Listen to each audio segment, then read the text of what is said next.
Hello everybody, welcome back. Today I guess we got an update on how our sawmill's going.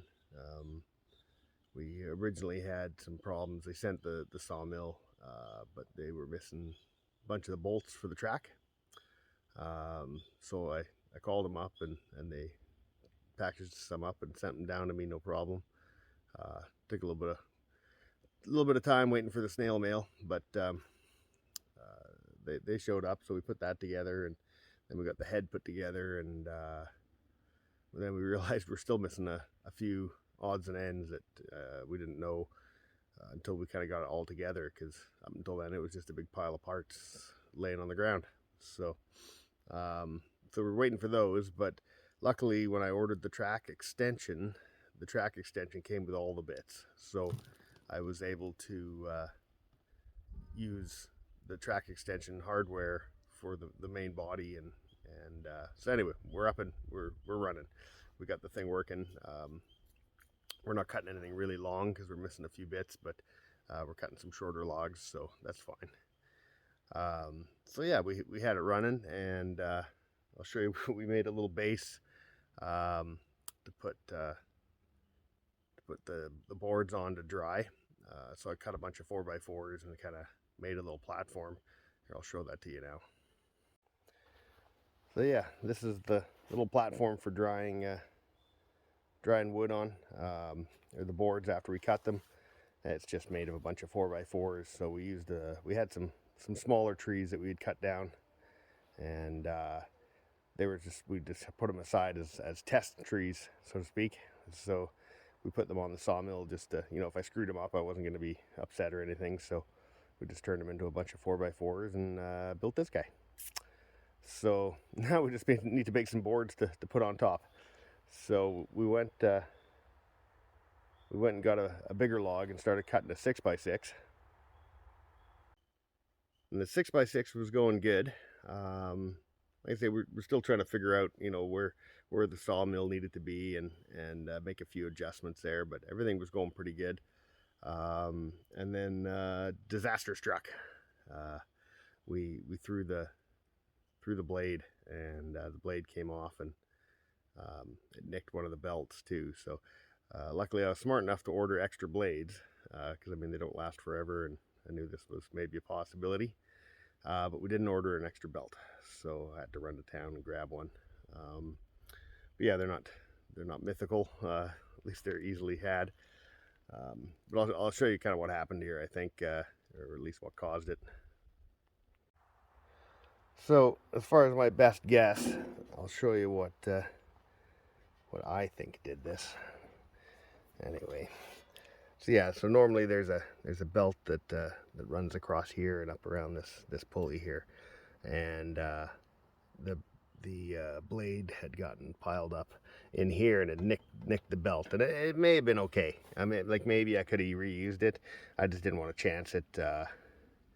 So I think what the actual culprit of this is we've got a lubrication system here that comes out of this little nozzle, and it's supposed to just sort of drip, and I guess a drip every second or so, and it would just drip onto this housing here. So I kind of turned it up to get it, enough volume that it would actually come out past this guide, and I think too much water was on the blade, and then of course the water would run along the blade and then under the belt, and basically hydroplane the little belt off.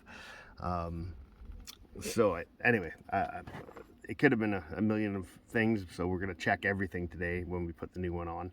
But I think that's what it is. So I seen a fellow online, I think his name's Lumberjack, and he's got a little piece of tubing on here just to extend it so that when it drips right onto the blade. So we're going to try that. I think I've probably got, if you can see at the back there's probably enough slack on that tubing. I can take an inch out of it and just put it on here, and then we'll be okay. Anyway, yeah, that's the plan. So we got a new belt, and I've got new blades, so we'll put a blade and a belt, and and double check everything. We'll make that little adjustment to the lubrication system there, and try again. Yeah, this is the 6x6 I was cutting, and everything was going well, and then it didn't. So anyway, live and learn. I think there's going to be a few learning curves with this guy, but that's okay. All right, I'll put that on, and then yeah, we'll come back when I get that done, and we'll fire it up. All right, so yeah, there's the new belt on there. This is normal apparently. I don't know. It says up here that this runs loose. It's just a follower wheel, that one, and there's the new belt, the new blade. So I went through and I double checked everything, just to check there's like followers in here, and there's a little bearing at the back on both sides. So I just double checked them, make sure there was no interference there. I got my little piece of pipe put on here, little piece of tubing. So now it kind of drips on the blade instead of on this guide here. I don't know, it just seemed a bit weird the way it was before, but I guess other guys online have done that too, so I'm just sort of stealing that idea. So we'll close her up and try again. I gotta run it for half an hour, I guess, without any lube on it, just to break in the belts and the blade here, and then we can start with the lube again. But yeah, after I double checked it, there was way too much coming out of this, dripping onto the blade. So I think that was the cause of the issue. Just my bad, I guess. There's a little fluid level right here, showing how much is left in the tank. I think I probably went through too much on the first few cuts here. So live and learn, and yeah, so now we'll see if we can finish this 6x6. I started cutting it when the blade came off here, so I'll just we'll finish that and see how that turns out. Oh, here's the other belt. This is the one I took off, and yeah, I don't know if you can see where I guess the blade had nicked it there, and then sort of rolled this edge up. So I didn't want to chance it, so we just ordered a new belt. So this is the little tensioner right here. So actually they have a little sticker to tell you how it works. So when you back it off 2 to 3 turns, is how you're supposed to leave it, and then when you snug it up 2 or 3 turns from slack, there's a little bushing in here, and when it's tight, this bushing will be flush, and when it's loose, it sticks out. And there's a bunch of like spring washers in here that do the tension for you. So I did that the way that they tell you to do, which sounds a little hokey, like, oh, just 2.5 turns and call her good. But I put my torque wrench on there, and yeah, it's bang on. It's perfect. So they did do a good job of that. So I didn't have to adjust anything. So clearly, my problem was not tracking. That adjusts this wheel in and out, so you get tension on your blade up here. Yeah, that was good. So anyway, I think I've ran it and nothing moved. So we're gonna cut the log, I promise.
Well, there we go.